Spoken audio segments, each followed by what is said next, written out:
Hey guys, I hope you're doing well. Tomorrow is going to be October the 1st, which really is going to put us into that full-fledged, full swing of fall.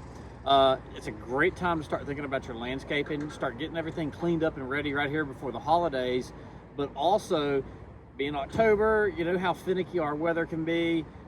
Starting in November is when we can really start having the opportunity at some cold weather. Usually by the end of October, it's going to cool off a lot.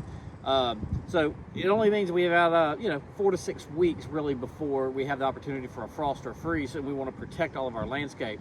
It's a great time to go ahead and trim up anything you're going to trim. There's a few that you don't want to, like here's some shishis that are getting ready to plant, but you can see all the buds on there.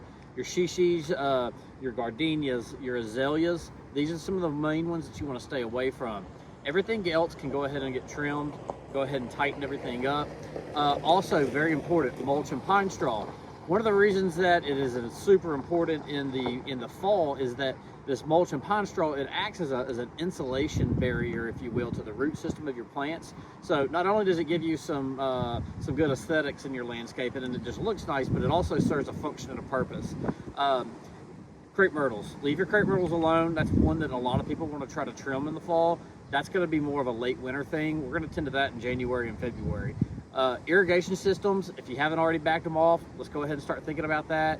Tone it down. Your grass, you probably can get away with maybe 2 days a week right now, maybe one as it starts getting a little bit cooler. Start watching for your fungus in your yards, especially those of you with St. Augustine's.